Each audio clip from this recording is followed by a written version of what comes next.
Hi అండి, అందరూ ఎలా ఉన్నారు? ముందుగా వినాయక చవితి శుభాకాంక్షలు మన యూట్యూబ్ ప్రేక్షకులందరికీ మరియు సబ్స్క్రైబర్లందరికీ. నేనైతే ప్రసాదాల కోసం స్టవ్ అయితే వెలిగించి కడాయి అయితే పెట్టుకున్నాను.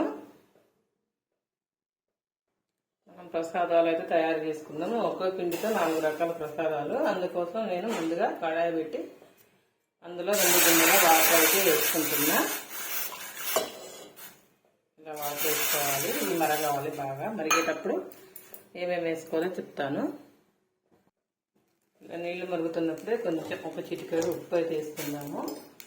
అట్లనే కొంచెం షుగర్ కూడా యాడ్ చేద్దాం. ఎందుకంటే పిండి చప్పదనం ఉండకుండా ఉండటం కోసమేనండి వేసేది. అలాగే కొంచెము నెయ్యి కూడా వేసుకుందాము. ఇలా ఇది మరగనివ్వాలి బాగా. ఇప్పుడు నీళ్లు మరుగుతున్నాయి కదా, ఇప్పుడు మరిగినప్పుడు మనం స్టవ్ తగ్గించుకుందాం చిన్న మంట మీద. నేను ఇంట్లోనే తయారు చేశానండి. ఇది బియ్య పొడి. రాత్రి రైస్ నానబోసి పొద్దున్న అయితే మిక్సీ పట్టుకున్నాను. ఇలా మనం కొద్దిగా పిండి పోసుకుంటే అయితే కలుపుకోవాలి. ఉండలు లేకుండా అయితే కలుపుకోవాలి.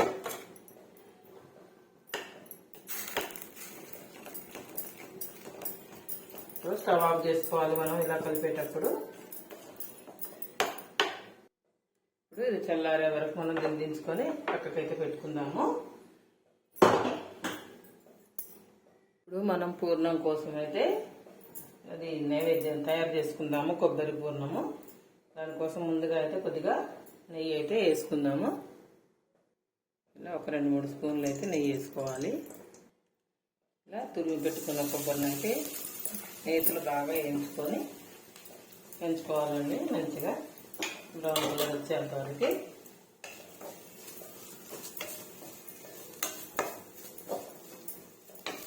ఇలా అయితే వేయించుకోవాలి. ఇప్పుడు మనం తురిమి పెట్టుకున్న బెల్లం అయితే ఇలా వేసుకోవాలి. కొంచెము వేసుకొని దీన్ని ఇలా మనం వేసుకుంటూ ఉండాలి. పూర్ణం అయ్యేంత వరకు, గట్టిపడేంత వరకు.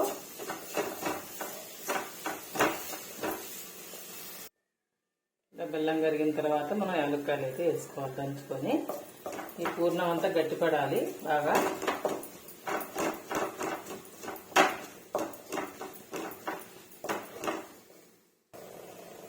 చూసారా, ఇది ఇలా గట్టిపడాలి. ఇప్పుడు ఇది చల్లారే వరకు మనం దీన్ని అయితే పక్కకు పెట్టేసుకుందాము. ఇలా మెత్తగా మంచిగా సాఫ్ట్గా అయితే ఇలా కలుపుకోవాలండి. ఇప్పుడు మనం ఉండలు అయితే చేసుకుందాము. కొంచెం నూనె రాసుకొని చేతికైతే రాసుకున్నాము. కొంచెం పెద్ద అయితే ఒక 4 అట్లా ఇలా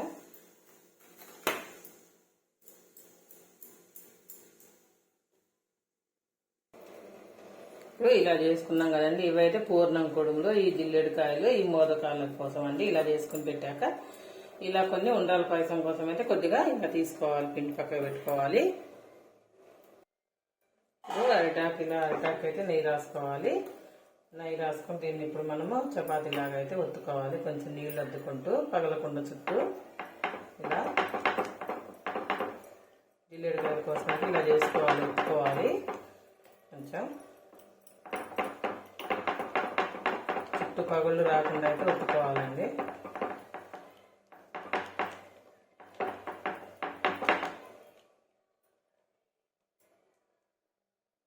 మనం ముందుగా చేసుకున్న పూర్ణాన్ని అయితే ఇలా పెట్టుకోవాలి.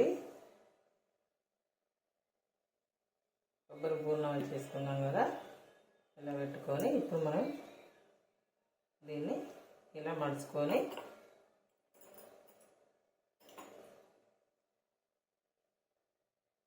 ఇలా అయితే ఒత్తుకోవాలండి. చక్కగా నీళ్లు తడి చేసుకుంటూ ఇలా ఒత్తుకోవాలి. ఇలా అయితే పూర్ణం పెట్టుకుంటే జిల్లేడుకాయలు అయితే చేసి పక్కగా పెట్టుకోవాలండి. ఇడ్లీ కుక్కర్లో జిల్లేడుకాయలు చేసాం కదా, ఇప్పుడు వేద్దామండి. కుడుములు అయితే చేద్దాము. దీంట్లో కొంచెం పూర్ణం పెట్టుకొని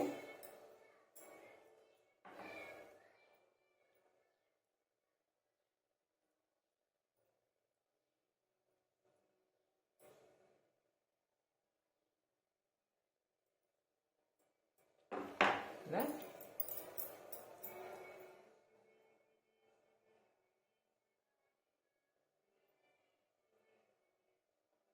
ఇలా అంతా పూర్ణం బయటికి రాకుండా అయితే ఇలా ఒత్తుకోవాలి. ఇప్పుడు ముందువి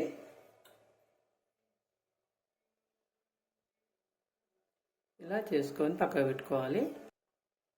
ఇలా ఒత్తుకొని మోదకాయలు అయితే చేసుకోవాలి. అంతా దగ్గరికి అనుకోవాలి.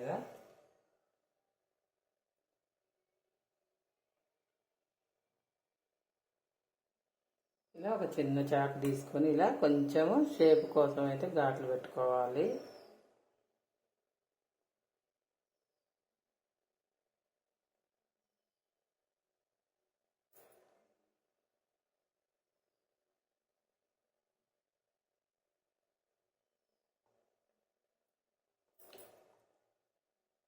సరే ఎలా వచ్చాయో ఇప్పుడు మనం వీటిని ఇడ్లీ కుక్కర్లో అయితే పెట్టుకోవాలి. ఆవిరి మీద అయితే ఉడికించుకోవాలండి.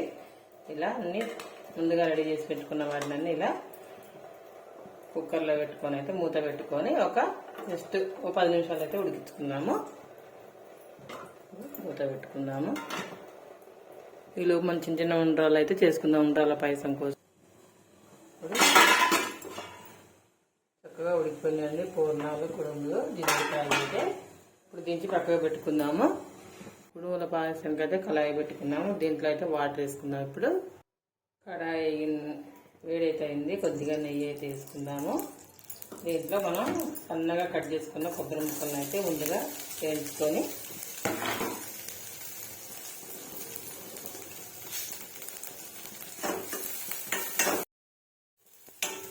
ఇలా వేయించుకుంటాము. మంట తగ్గించుకోవాలండి, చిన్న మంట మీద అయితే. వేగిన కొబ్బరి ముక్కలు అయితే పక్కకు తీసుకుందాము.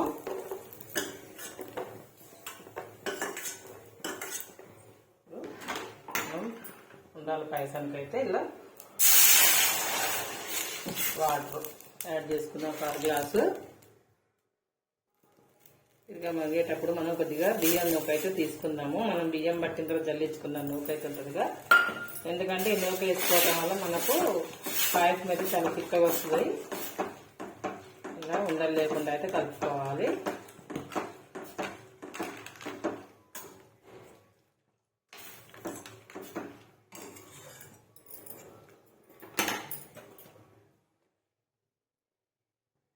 ఈ ఉండ్రాలను అయితే ఇలా వేసుకోవాలి. ఇరిగిపోకుండా వీటిని అయితే ఉడకనివ్వాలి. ఇలా ఇప్పుడు ఇది మరుగుతుంది కదండి. ఇప్పుడు మనం దీన్ని తాలికలు కూడా ఇలా ఒత్తుకుందాము. కొన్ని చిన్న చిన్నగా. ఉండ్రాళ్ళ తాలికల పాయసం అండి, చాలా బాగుంటుంది. గణేశుడికి చాలా ఇష్టం ఇది. ఇలా అయితే ఒత్తుకోవాలి మొత్తము.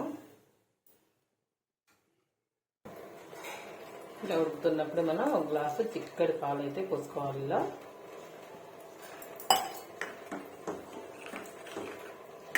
ఒక 5 మినిట్స్ అయితే దీన్ని ఉడకనివ్వాలి.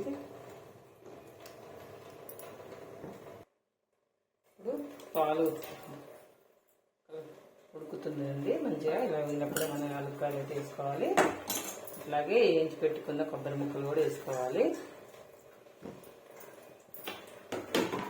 ఇప్పుడు మనం కొద్దిగా మరిగిన తర్వాత బెల్లం అయితే వేసుకోవాలి. ముందుగా బెల్లం వేసుకుంటే ఇరుగుతుంది. అలా ఇరగకుండా ఉండాలి అంటే ఇలా కొద్దిగా ఉడకనివ్వాలి. ఉడికేటప్పుడు దించే ముందర మాత్రమే వేసుకోవాలి. మనం ఇలా తురిమి పెట్టుకున్న బెల్లాన్ని అయితే ఇప్పుడు వేసుకుందాము. ఇది కొంచెం ఉడకనివ్వాలండి. చూసారా ఎంత చిక్కదనం అయితే వచ్చిందో. పాల తాలికలు ఉండ్రాల పాయసం అయితే రెడీ అయిందండి. ఓకేనా. ఈ వీడియో కనుక మీకు నచ్చినట్టయితే లైక్ చేసి, షేర్ చేసి, సబ్స్క్రైబ్ అయితే చేయండి ఫ్రెండ్స్. Thank you. మరోసారి మీ అందరికీ వినాయక చవితి శుభాకాంక్షలు. ఓకే అండి, బాయ్. నేనైతే వెండి గణపతితో పూజ చేసుకున్నా అండి. వెండి గణపతి పూజ. విగ్రహం అయితే ఒక 2-3 ఇయర్స్ నుంచి అయితే పెట్టట్లేదు. ఇలానే వెండి గణపతి పూజ అయితే చేసుకుంటున్నాను.